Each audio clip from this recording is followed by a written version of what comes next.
여러분, 교회가 제대로 세워지면 교회는 세상의 희망이 됩니다. 다르게 표현하면요, 교회가 교회다워지면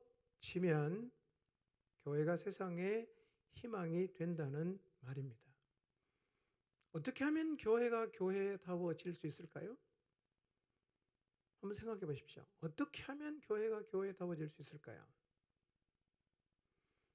여러 가지로 대답할 수 있겠죠.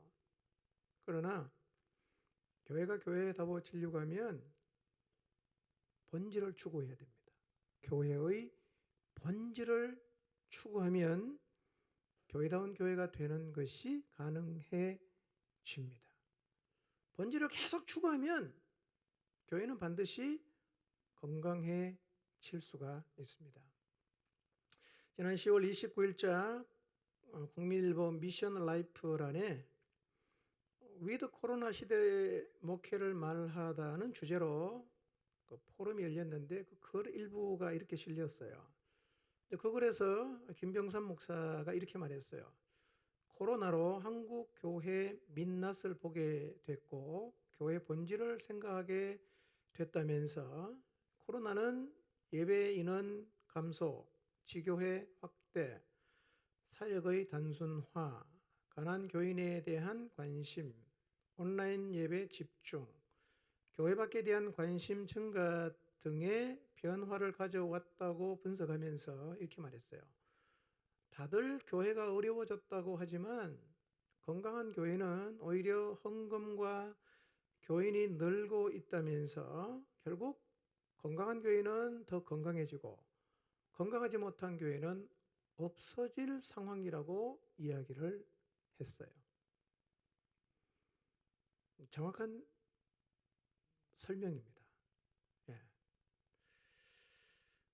그리고 요즘 주캐 부캐라는 말이 있는데 혹시 이게 무슨 말인지 아십니까?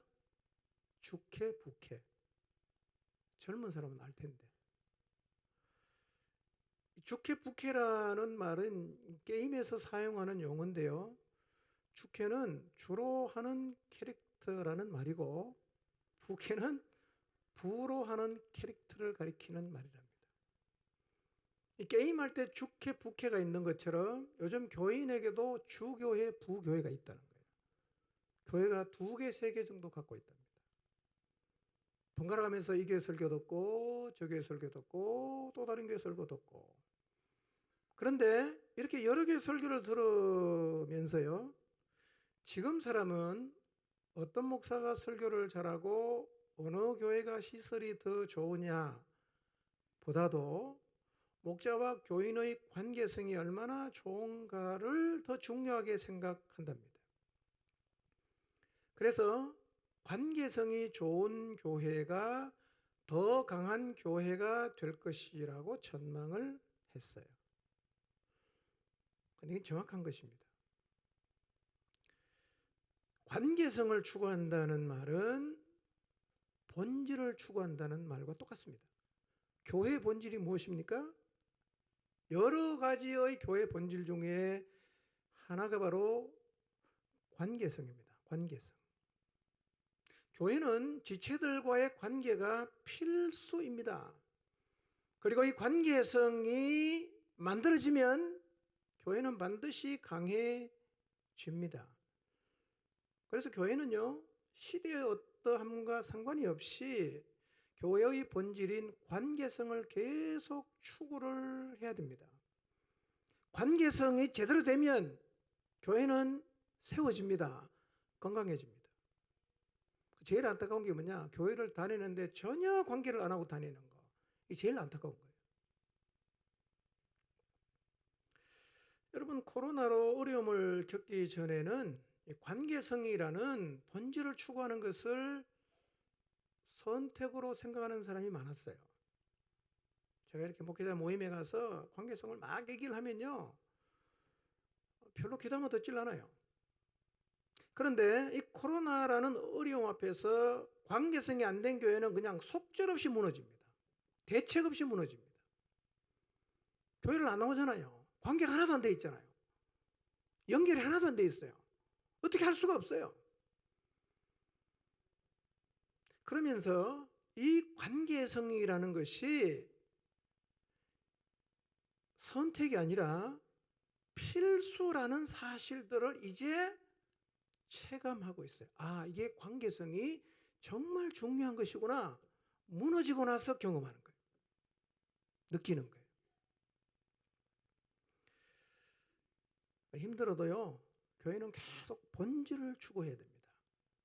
그래야 세상에 희망이 되는 교회로 우뚝 설 수 있고, 성경에서 말씀하고 있는 진짜 교회다운 교회로 설 수가 있습니다. 여러분 생각해 보세요. 꽃나무에 꽃이 안 펴요. 열매를 맺는 나무에 열매가 안 맺힙니다. 어떻게 해야 되죠? 본질을 건드려야 됩니다. 생명력을 건드려야 돼요. 생명력을 가만 내버려 두고 열매를 맺는 수만 가지 방법을 써도 다 소용없어요. 나무를 살리면 열매 그냥 맺힙니다. 꽃나무가 살아나면 꽃은 그냥 피우지 않겠어요? 본질에 직면해야 됩니다. 그게 핵심이에요. 본질이 뭐냐? 많아요. 지금 제가 관계성에 대한 말씀드렸는데요. 앞으로 계속 말씀드릴 거고요. 우리가 추구해야 되는, 교회가 추구해야 되는 본질적인 것에는 어떤 게 있을까? 오늘 제가 두 가지만 말씀드리겠습니다. 교회가 추구해야 되는 본질, 첫째, 그것은 예수 그리스도를 통해 이룬 구원의 복음을 땅끝까지 전하는 일입니다. 이게 굉장히 중요한 교회의 본질이에요. 여러분, 이게 제일 중요한 거예요. 제일 중요한 겁니다. 교회는 끊임없이 이 본질을 추구해야 합니다. 왜 하나님이 교회를 세우셨어요? 아시는 것처럼 교회 시대 이전에도 하나님과 소통하는 백성이 있었습니다. 유대인이었어요. 자기 백성을 하나님 선택했습니다. 왜 하나님 그 사람들을 쓰지 않고 교회를 새로 세우셨는가? 유대인의 편견 때문입니다. 워낙 편견이 강해서 유대인들을 통해서는 세상 만민에게 복음 전하는 일이 도저히 불가능하다는 것을 하나님이 아셨어요. 여러분, 유대교는요, 지금도 전도하지 않습니다. 유대교 지금도 있거든요. 그들은 그들이 살고 있는 세계 각지에서 매 안식일마다 그들이 살고 있는 지역에 세운 회당에서 모입니다. 특별한 복장을 하고 다 모여서 예배를 드리고 성경을 읽고 돌아가는데요. 이 사람들은 전도 안 합니다. 자기들만 선택받은 민족이라고 생각을 하기 때문입니다. 지금까지 이렇게 편견에 사로잡혀 있는 유대인을 통해서 세상 만민에게 복음 전하는 게 도저히 불가능하다는 걸 하나님이 아시기 때문에 세상 모든 사람에게 복음을 전하려는 목적으로 영원전부터 준비해 두신 교회를 때가 될 때 하나님이 세우셨습니다. 교회를 왜 세우셨어요? 복음 전파를 위해 세우셨어요. 이게 핵심이에요. 복음 전파를 안 하는 교회는 사실은 교회가 아니에요. 존재할 이유가 없어요. 왜? 그거를 목적으로 세웠는데 그 일을 안 하고 있으면 존재 하나만 하죠. 존재 하나만 하죠. 교회는 언제라도 복음을 전해야 합니다. 언제든지 일은 하고 있어야 됩니다. 복음 전도는 시즌이 없어요. 저는 사실은 제 로망이 몇 가지 있어요. 목회 로망. 첫째, 늘 전도하는 교회. 늘 기도하는 교회. 모든 성도가 성경 읽는 교회. 이거예요. 이것만 되면 나머지는 다 됩니다. 다 돼요. 여러분, 2021년부터 시즌 없이 항상 우리가 복음을 전하면 좋겠다. 그렇게 시작된 매월 한 명에게 복음 전하는 일이요. 7월과 9월에 복음 집회와 겹치면서 숫자가 뚝 떨어졌어요. 그래서 10월에는 좀 더 노력을 해서 9월보다는 좀 더 많은 사람이 복음을 들고 나갔는데요. 제가 숫자를 보니까 우리 전체 인원의 20%도 안 돼요. 80%는 거의 복음 안 전했습니다. 여러분, 교회의 본질이 무엇인가를 마음에 새겨야 합니다. 이거 놓치면 교회는 망하는 거예요. 이거 놓치면 교회는 존재할 이유를 잃게 되는 거예요. 세상이 어떻게 변해도 이 본질은 절대로 놓치면 안 됩니다. 이것만 잡으면 교회는 살아납니다. 이것만 잡으면 교회다운 교회가 돼요. 여러분 전도를 한번 해보세요. 여러분의 영혼에 어떤 변화가 오는가? 살아납니다. 전도하는 영혼은 살아나게 돼 있어요. 여러분 목장에 전도해서 새신자 한 명 돌아보세요. 어떤 일이 벌어지는가? 목장 전체가 살아납니다. 이것은 마치 무엇과 같으냐? 가정에 아이가 태어나는 것과 똑같습니다. 여러분 가정에 아이가 한 명 딱 태어나면요, 온 가정이 다 바뀝니다. 다 그 아이에게 집중하지 않습니까? 교회 안에는 끊임없이 그런 일이 일어나야 됩니다. 그게 교회다운 교회입니다. 전도 안 하는 교회는 죽은 교회죠. 전도 안 하는 교회는 존재할 이유가 없는 교회죠. 목적을 상실한 교회가 되는 것입니다. 11월부터 우리 모두가 적극적으로 이 본질을 추구하게 되시기를 바랍니다. 누구라도 괜찮아요. 가슴에 복음을 담고 한 달에 한 명은 만나야 되잖아. 한 달에 30명을 만나려고 하지 않잖아요. 한 명만 만나라 그러잖아. 우리 한 명도 못 만나요. 본질을 많이 놓치고 있는 거죠.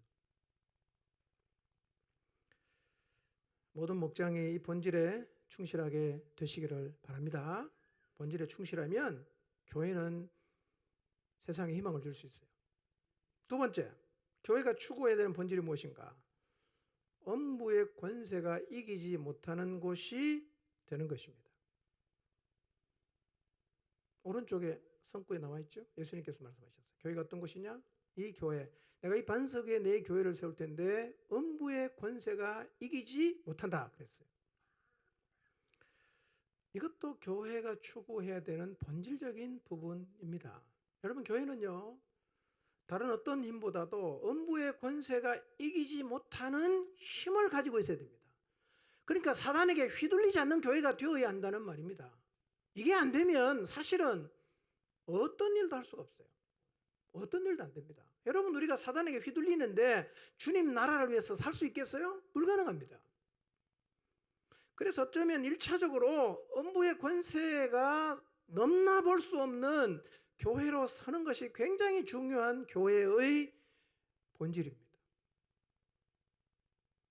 이것은요, 목장의 사역 목표가 되어야 됩니다. 우리 목장 엄부의 권세가 이기지 못하는 목장이 되어야 한다. 이게 사역 목표 충분히 될 수 있는 거예요. 이 힘을 가지고 있어야 사실은 다른 더 중요한 본질을 추구하는 자리에 비로소 서는 거예요. 사단에게 휘둘리는 한 우리가 주님 나라를 위해서 할 수 있는 일은 아무것도 없습니다. 아무것도 없어요. 근데 여러분, 엄부의 권세를 잡고 있는 사단은 지금도 열심히 설치고 다니고 있습니다. 1차적으로 사단은 어둠에 사로잡힌 영혼들에게 미끼를 던져서 다 물었거든요. 자기 마음대로 끌고 다녀요. 마음대로 끌고 다닙니다. 자, 에베소서 2장 1절, 2절, 3절인데요. 자, 2절을 한번 볼까요? 제가 읽을게요.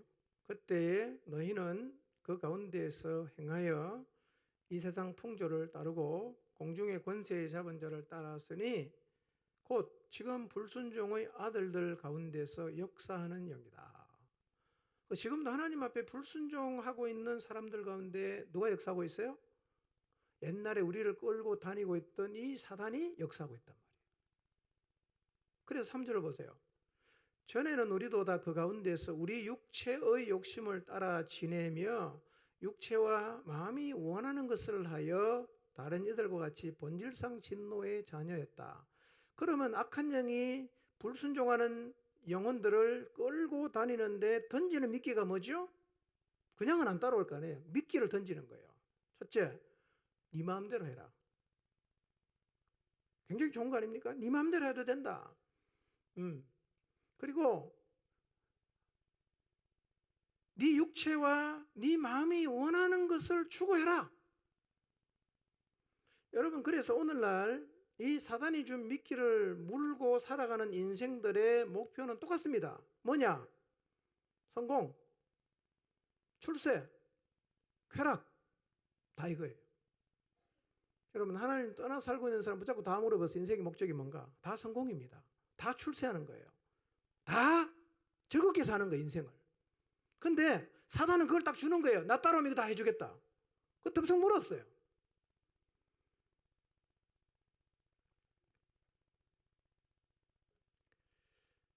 그런데 믿지 않는 사람에게 미끼를 줘서 그것을 물고 자기 마음대로 끌고 다니다가 어디로 보냅니까? 영원한 멸망으로 보내거든요. 근데 사단은요, 그것으로 끝내지 않습니다. 우리에게도 공세를 퍼붓고 있어요.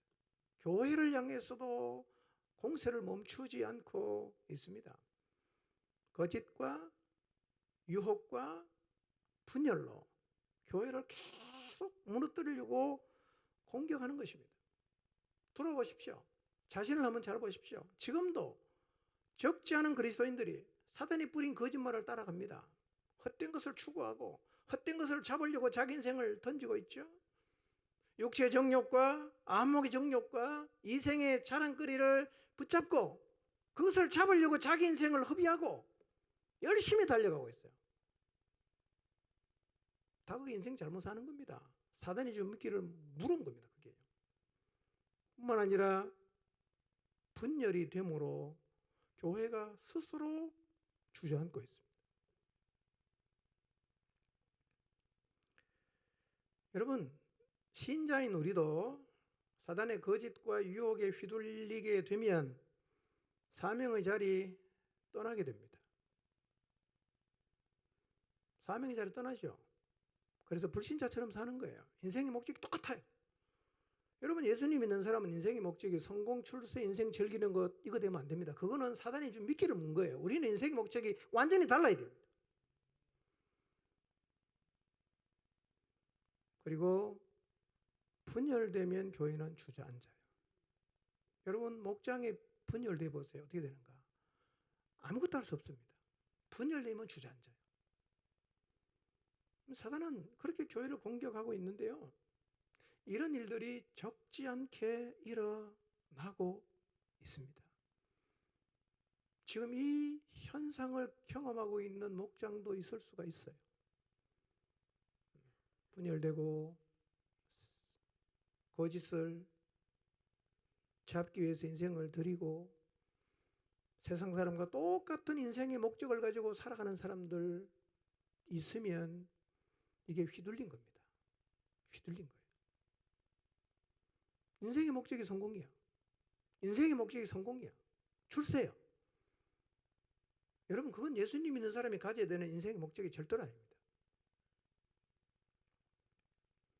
자, 그런데 여기 성경 구절 오른쪽에 보세요. 음부의 권세가 이긴다 그랬어요? 못 이긴다 그랬어요? 이기지 못한다 그랬잖아. 근데 왜 현실에서는 교회가 사단에게 패배하고 농락을 당하는 걸까요? 예수님은 반석 위에 세워진 교회는 음부의 권세가 이기지 못한다고 했는데 왜 현실에서는 패배하고 있을까요? 음부의 권세가 오히려 교회를 잡아먹고 있을까요? 여러분, 그렇다면 음부의 권세가 이기지 못할 것이라는 그 약속이 무슨 의미가 있겠어요? 공약속입니까? 아무런 의미가 없는 약속일까요? 그렇지는 않아요.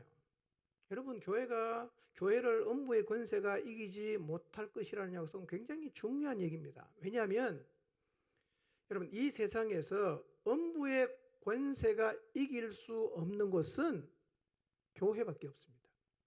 아멘입니까? 교회는 음부의 권세에 밀리지 않을 수가 있어요. 그러나 사단의 졸개가 되어 살고 있는 세상 사람은 아무리 노력해도 음부의 권세는 절대로 못 이깁니다. 끌려다니는 겁니다.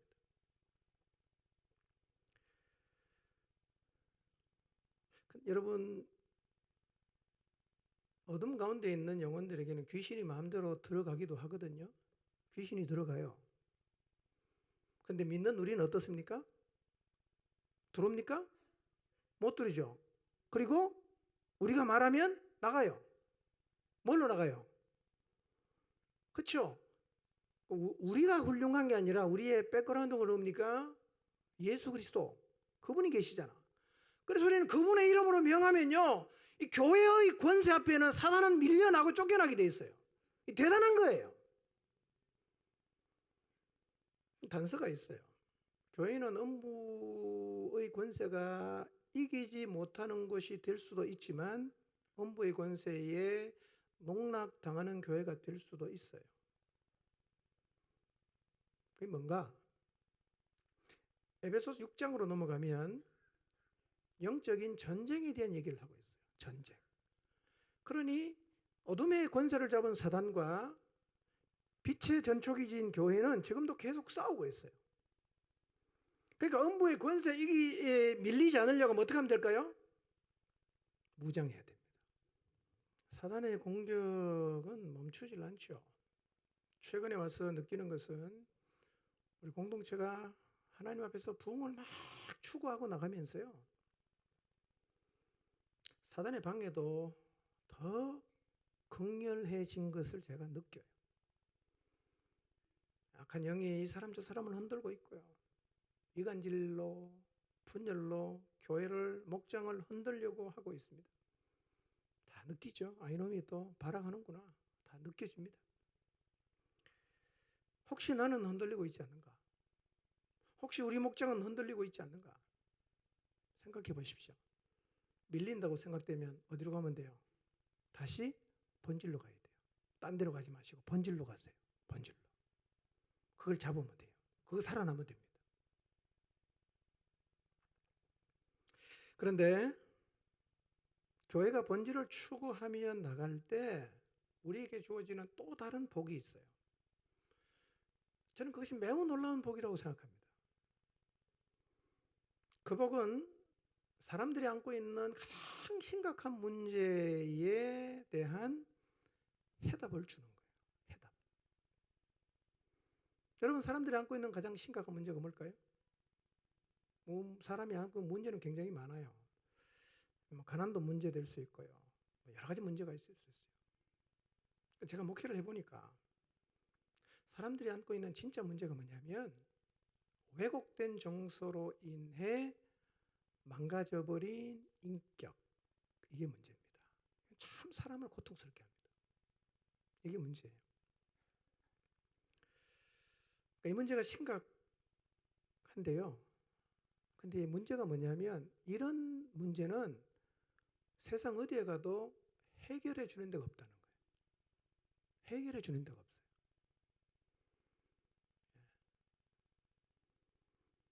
오히려 가난의 문제는 어느 정도 해결할 수 있어요. 노력하면. 근데 왜곡된 정서로 인해서 망가진 인격의 문제는 세상 어디를 가도 해결이 안 돼요.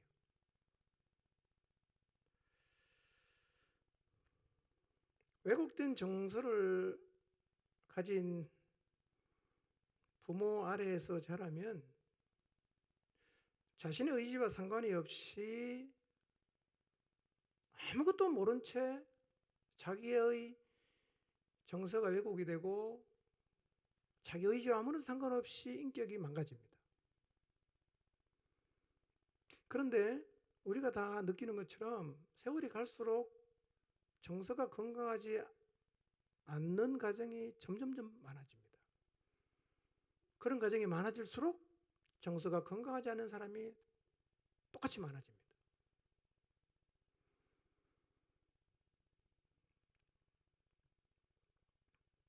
특히 왜곡되고 무너진 정서를 가진 사람 가운데는요, 제가 이렇게 경험해 보니까 그런 자신의 모습을 인식하지 못하는 사람이 많아요. 자기 안에 문제가 있다는 걸 전혀 인식을 못합니다. 인정도 안 하죠. 인식 못하는 게 인정 안 하겠죠. 그리고 어떻게 되겠어요? 계속해서 대물림이 되는 겁니다. 내가 아무 문제가 없으니까 그렇게 행동을 계속 하겠죠. 그럼 그 가정에 자란 자녀들은 또 망가지는 거죠. 근데 망가졌는데 이게 문제가 없다고 생각을 하기 때문에 그대로 행동합니다. 그럼 또 망가지는 겁니다. 근데 이렇게 정서가 왜곡이 되고 무너지면 자존감이 떨어지거든요.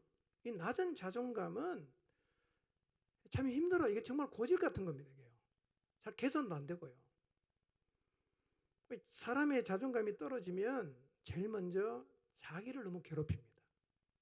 자기가 너무 힘들어요. 자존감이 떨어지면요, 자기를 비하합니다. 매사에 자신감을 갖지 못합니다. 자기가 자기를 싫어해요. 당신은 사랑받기 위해 태어난 사람. 그 얘기 들으면요, 전혀 마음에 와닿질 않아요. 정서적인 안정감이 없어요. 감정 기복이 매우 심합니다. 그리고 감정이 통제가 잘 안 돼요. 버럭 화를 잘 내고 갑자기 우울해지고. 그래서 다른 사람들과 좋은 관계, 대등한 관계를 맺으며 사는 게 힘들다기보다는 사실은 안 돼요. 안 돼요. 삶이 굉장히 우울해집니다. 그런데 자기만 괴롭히는 게 아니라 다른 사람도 괴롭힙니다. 괴롭히려고 마음먹은 건 아닌데 그 낮은 자존감을 갖고 살면 다른 사람을 괴롭히게 돼 있어요. 이 자존감이 낮은 사람이 상사가 되면 아래 사람을 진짜 힘들게 합니다. 부모가 되면 자녀를 아주 힘들게 합니다. 남편이 되면 아내를 힘들게 합니다. 아내가 되면 남편을 힘들게 합니다. 이런 일들은 주변에서 너무 많이 일어나죠. 그건 보입니다. 참 안타까워요. 특히 정서의 심각한 왜곡을 가진 부모로 인해 자녀가 정말 망가지는 모습을 보면요, 너무 안타까워요. 다 망가집니다.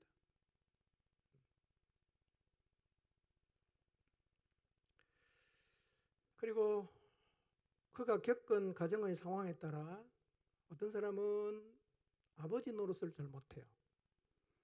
왜냐하면 부모가 일찍 이혼하면서 아버지 없이 자라면요, 아버지가 어떻게 자녀를 대하는지를 잘 몰라요. 어떤 사람은 어머니 노릇을 못합니다. 어떤 사람은 남편 노릇을 못해. 우리 다 보고 배우거든요. 우리 아빠가 엄마에게 어떻게 하는가를 보면서 아, 남편은 이렇게 하는구나 배우거든요. 그걸 계속 못 봤어요. 그럼 결혼했어요. 남편이 됐어요. 어떻게 되냐? 하나도 몰라요. 그냥 안 되는 거예요. 반대도 똑같죠. 아내 노릇도 잘 못해. 고통입니다. 고통이에요.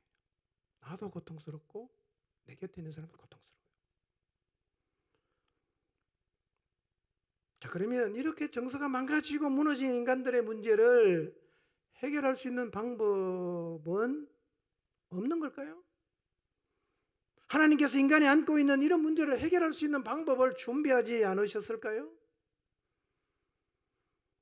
저는 하나님께서 세상 어디에 가서도 해결할 수 없는 이 왜곡된 정서의 문제를 해결할 수 있는 방법을 마련해 놓으셨다고 생각합니다. 그리고 그것이 바로 교회라고 생각합니다. 교회. 교회 대단한 것입니다. 엄청난 것이에요. 교회 나온다고 인격이 교정됩니까? 돼요. 단서가 있습니다. 교회다운 교회가 되면 돼요. 교회다운 교회. 관계성이 있고 영적으로 깨어 기도하고 말씀 묵상해서 휘둘리지 않고 복음을 전파하는 그런 교회가 되면 그런 일이 자연스럽게 일어납니다. 사람 인격을 고치는 교회가 어떻게 만들어지는가에 대해서는 제가 다음 주부터 계속 말씀드릴 것입니다. 앞에서 제가 관계성이 교회의 본질에 해당이 되는 거라고 말씀을 드렸어요. 관계성 안에서 교정이 되는 겁니다. 관계성 안에서. 관계성이 이루어지면요, 이 관계성 안에서 왜곡된 정서를 가진 사람의 망가진 이 정서와 인격의 문제가 만져지고 다듬어져요.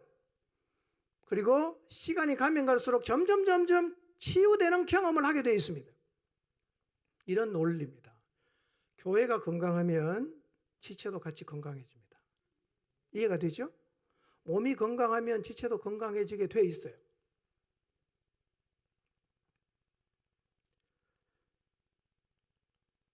우리들 대부분은요, 다 정서의 왜곡을 갖고 있습니다. 연약함도 가지고 있어요. 부족함도 가지고 있습니다. 약점도 가지고 있습니다. 저도 똑같습니다. 우리 다 똑같을 거예요. 그러나 건강한 공동체 안에서 서로가 거울이 되는 거예요. 부딪힘을 통해서 모아가는 부분이 깎이는 거예요. 함께 하면서 서로 배우는 거예요.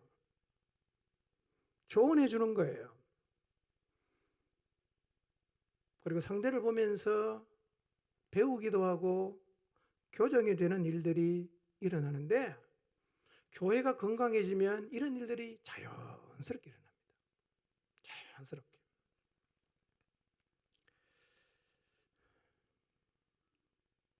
그런데 이 교회의 축복을 누리려고 하면 전제가 되어야 되는 조건이 하나 있습니다. 이 조건이 반드시 충족이 되어야 교회를 통해서 부어지는 우리의 인격이 다듬어지는 놀라운 하나님의 은혜를 누릴 수가 있습니다. 이 조건이 충족이 안 되면 그런 일은 안 일어납니다. 이 조건은 그렇게 어렵지 않아요. 교회를 통해 주어지는 복을 누리려고 하면 마음을 열어야 됩니다. 교회의 마음을 열어야 됩니다. 그리고 교회에 속해야 됩니다. 교회의 지체가 되어야 됩니다. 그리고 진짜 교회와 한 몸이 되어야 됩니다. 이것만 전제가 되면 교정과 인격이 다듬어지고 변화되는 일은 반드시 일어납니다. 반드시 일어납니다. 물론 이 일은 서서히 일어납니다. 과정이 있습니다. 뭐가 많이 났어. 둘 다 뭐가 났어. 붙으면 어떻게 됩니까? 가까이 붙으면 아프잖아. 하루아침에 이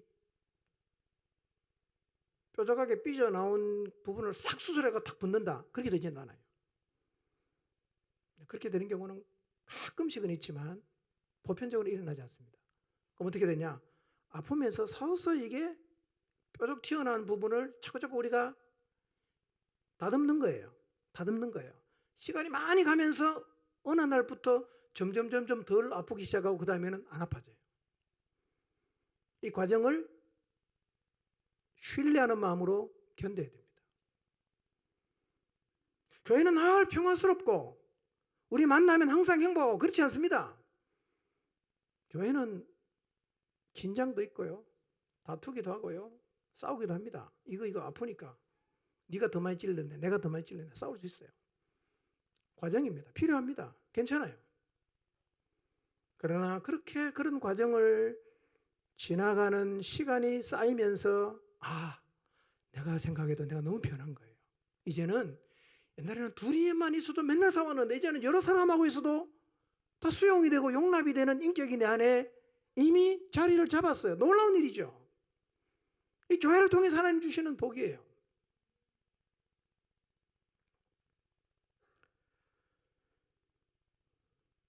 그래 중요한 건요. 교회는 절대로 그냥 다니는 것으로 만족하시면 안 돼요. 교회는 다니는 곳이지만 사실은 교회는 속해야 되는 곳입니다. 다니는 것으로 만족하시면 안 돼요.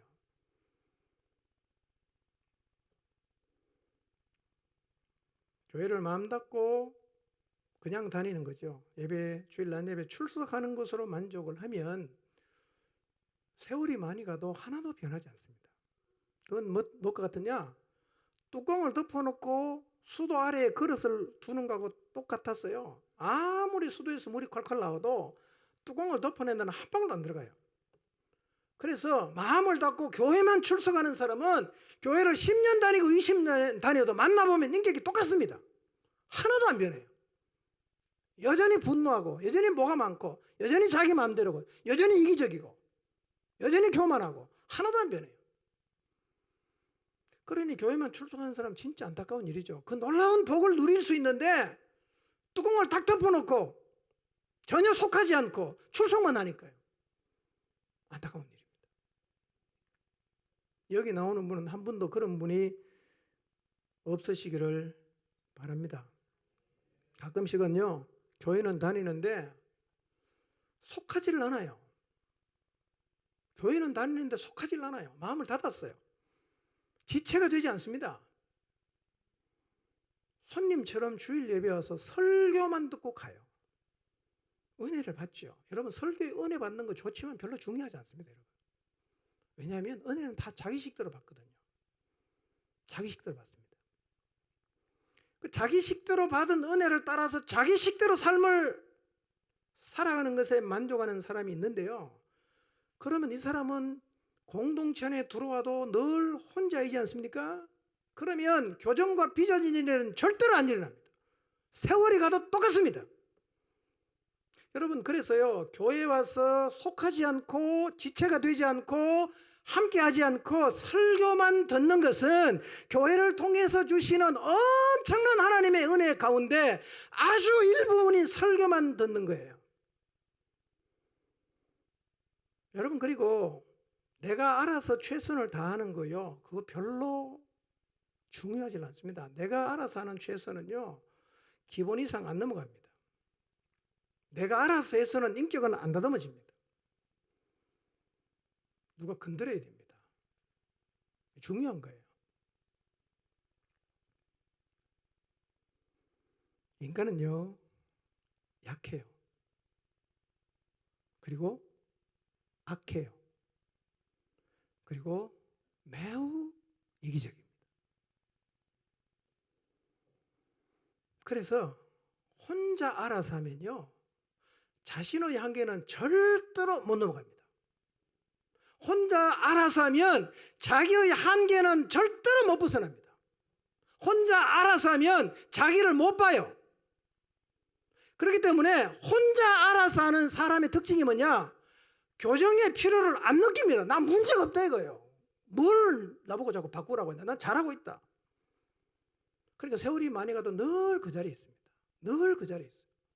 하나도 변하지 않습니다. 만지는 걸 거부하니까요. 내가 다 알아서 하겠다. 난 잘하고 있다. 이게 진짜 안타까운 사람입니다. 여러분, 신앙생활 그렇게 하지 마십시오. 교회는요, 다니는 것이 아니고 속하는 것입니다. 한 덩어리가 돼야 됩니다. 그때 놀라운 하나님의 복을 우리가 경험하는 거예요. 그때 흘러오는 거예요. 여러분, 요즘 시대를 보십시오. 홀로 외롭고 고독하게 사는 사람이 참 많죠. 정서가 왜곡된 사람이 많다 보니까요, 만만한 사람이 별로 없어요. 상처 안 주는 사람이 별로 없습니다. 만나 얘기하면 다 상처를 주고받아요. 상처받았어. 누구한테 좀 얘기를 하고 싶은데 내 마음을 열어놓고 얘기할 사람이 주변 둘러봐도 아무도 없어요. 남편에게도 못하겠어요. 그러니까 그 외롭고 힘듦을 혼자 다 짊어지고 가는 거예요. 병이 나는 게 참 이상한 게 아니에요. 다 병날 수밖에 없어요. 다 우울합니다. 근데 문제는 뭐냐? 해결할 수가 없다는 거예요. 해결할 수가 없어요. 상담 받으면 1시간에 5만 원 줘야 됩니다. 5만 원. 그래, 목장에서 상담 많이 받는 사람은 돈 많이 내시기 바랍니다. 여러분, 너무 이 정서적인 왜곡이 심한 사람을 정신병원에 보내봤거든요. 상담하러. 갔다 와서 한 얘기 뭔지 아세요? 우리 목장하고 똑같더라는 거예요. 목장에서 나누는 거하고 똑같은 거 나눕니다. 그거 갈 필요가 없어요. 교회는 가장 안전한 곳입니다. 하나님의 굉장한 복이 늘 머물러 있는 곳이에요. 털어놓을 데가 없잖아. 누구한테 말합니까? 근데 교회를 생각해 보세요. 내가 교회에 속했어요. 지체가 됐어요. 다 말할 수 있잖아. 다 말할 수 있잖아. 다른 사람이 하는 얘기 다 들을 수 있잖아. 들으면서 내가 나를 보는 거예요. 여러분, 처음 교회 나오면 이게 쌓인 게 너무 많아서 막 털어내지 않습니까? 시어머니 욕 막 합니다. 남편 욕 막 하고요. 아내 욕 막 합니다. 해라고. 우린 격려합니다. 왜 그런지 아세요? 어느 정도 시간이 지나면 그 얘기 안 합니다. 사람은요, 엉거리지고 쌓인 것은 털어내면 말만 해도 해결이 되는 게 많아요. 그리고 처음에는 저 인간 때문에 내가 고생한다고 생각했는데 목장에 와서 계속 마음을 열고 나누다 보면요, 저 인간보다 내가 문제가 더 많다는 걸 보는 거예요. 제가 내 때문에 힘들었겠다 이렇게 되는 거죠. 변하는 거예요. 언제 변합니까? 털어놓으면요. 처음에 하면 자기가 다 옳다 그럽니다. 다 나쁜 놈이야 세상에. 내 주변의 사람 다 나빠요. 저는 알아요. 주변에 다 나쁜 사람은 그 사람이 나쁘다는 거 압니다. 근데 본인은 절대로 인정 안 해요. 근데 공동체 안에 와서 내 내면을 나누고 다른 사람 이야기를 계속 듣다가 보면 저 사람이 문제가 아니고 내가 문제구나. 이거를 자기가 봐요. 교회가 그것을 한단 말이에요. 그러니까 뭘 느낍니까? 내가 변해야겠다 이거예요. 처음에는 저놈이 나쁜 놈이라고 그랬는데 시간이 자꾸 지나니까 내가 나쁜 놈이구나. 내가 변해야겠다 느끼는 거죠. 그럼 서서히 변화의 자리로 나가는 거예요. 이렇게 함으로 우리의 왜곡된 정서가 교정이 되고 모난 우리의 인격이 빚어지는 일들이 일어나게 됩니다. 여러분, 마음을 열고 교회에 속하면 외롭지 않게 살아도 되고 홀로 무거운 짐을 지면서 고통하지 않아도 됩니다. 함께 할 수 있는 지체가 있어요. 마음을 나눌 수 있는 지체가 있습니다. 격려해 주는 지체가 있습니다. 나를 붙잡아 주는 지체가 있습니다. 그리고 그 가운데 주님이 계시고 성령님이 계시고 하나님 말씀이 계세요. 교회가 이런 곳입니다. 이 교회의 복을 마음껏 누리며 신앙생활을 하도록 교회에 속하시기를 바랍니다. 마음을 열고 지체가 되시기를 바랍니다. 여러분, 사람 사는 거요 다 비슷합니다. 다 비슷해요. 부부 사이 갈등도, 고부 간의 갈등도, 아이를 양육하면서 생기는 문제도 똑같습니다. 여러분, 똑같아요. 조금 정도의 차이는 있지만요 다 비슷하거든요. 그리고 그런 문제는 하나도 부끄러운 게 아닙니다. 결혼했는데 부부가 맨날 싸운다, 정상입니다. 여러분, 아니 갓 결혼해서 전혀 다른 문화권에 자라갖고 생각도 다 다르고 다 다른데 같이 붙어 살려고 하니까 얼마나 힘들겠어요. 싸우세요. 괜찮아요. 싸우세요. 근데 싸우면서 배워야 됩니다.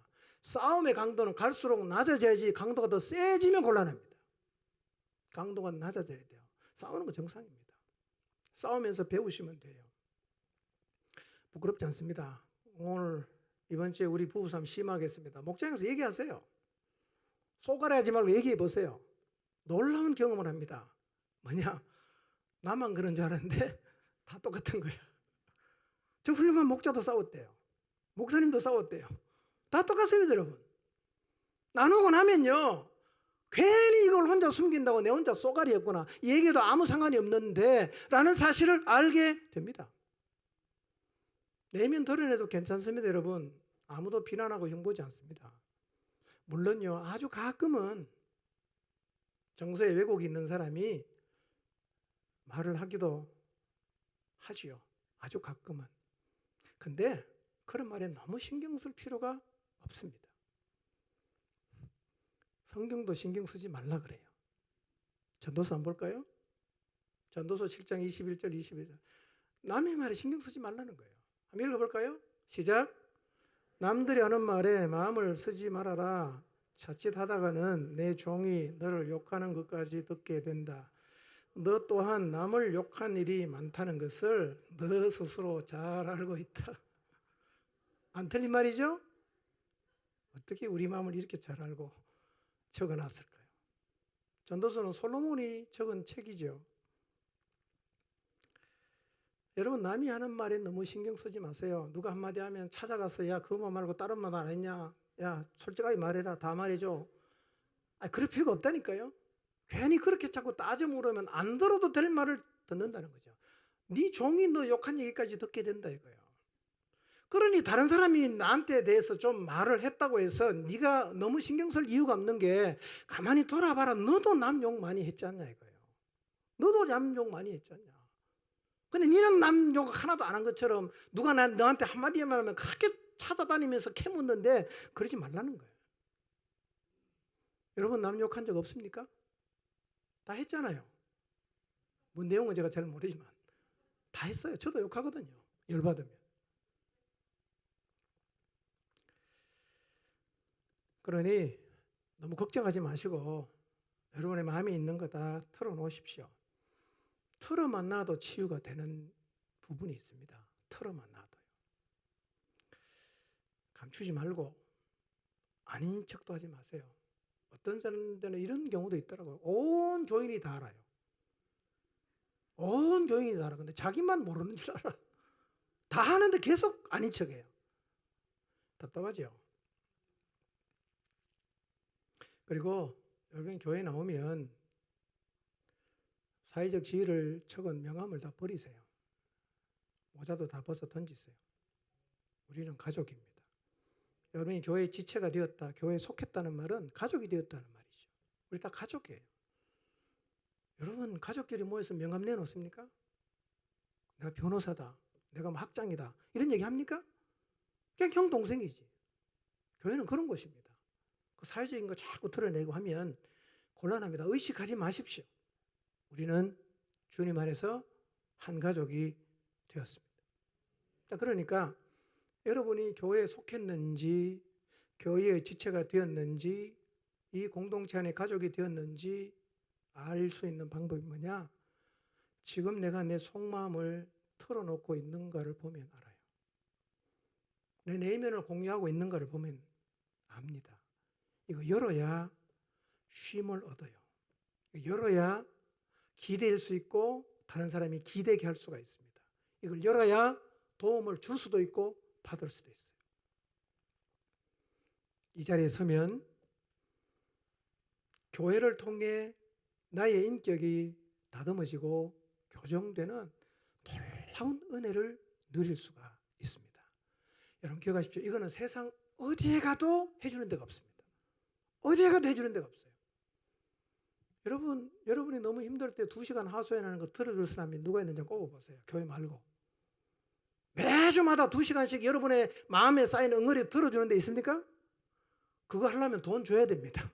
그냥은 안 들어줍니다. 안 만나줍니다. 그런 얘기 자꾸 하면요. 교회는 다 들어주잖아요. 다 받아주잖아요. 그러니까 내가 치유가 되는 거예요. 그게 공동체 힘이에요.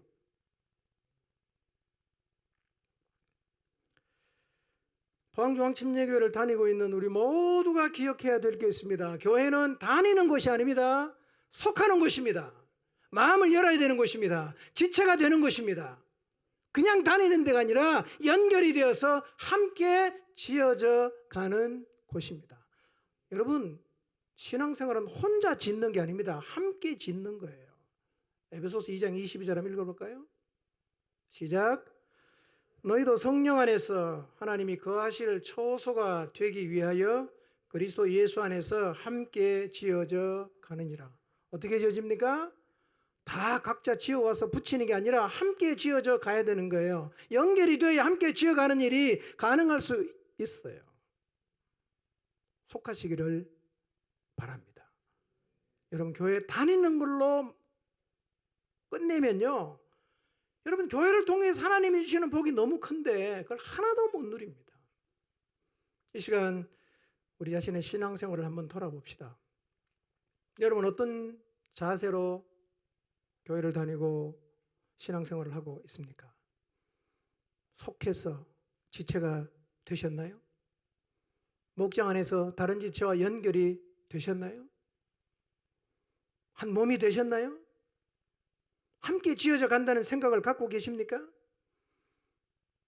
만약 교회는 다니고 있지만 마음을 닫고 목장 모임 가지만 옆에 사람과 아무런 상관없이 관계가 없이 연결되지 않는 상태로 신앙생활을 하고 있다면 이제는 신앙의 자세를 좀 바꾸시기를 바랍니다. 여러분이 하나님의 복을 누리게 하기 위함입니다. 돌아보니까 저도 교회 때문에 참 많이 빚어졌어요. 교회 때문에 많이 사람이 됐어요. 여전히 부족하지만 인격도 많이 훌륭해졌습니다. 별로 동의를 안 하시네. 여러분 교회는 우리의 희망입니다. 그리고 이 시대의 희망입니다. 우리는 그러면 세상 많은 사람에게 희망을 줄 수 있어요. 교회가 그걸 할 수 있어요. 다음 주부터 놀라운 교회의 모습이 어떠해야 하는지, 이 놀라운 교회를 어떻게 세워갈 수 있는지에 대해서 계속 말씀을 상고하도록 하겠습니다. 감사한 것은요, 하나님의 은혜로 우리 공동체가 지난 27년 동안 이 본질적인 부분을 추구해 왔습니다. 그리고 이미 하나님이 주신 복을 우리가 참 많이 누리고 있습니다.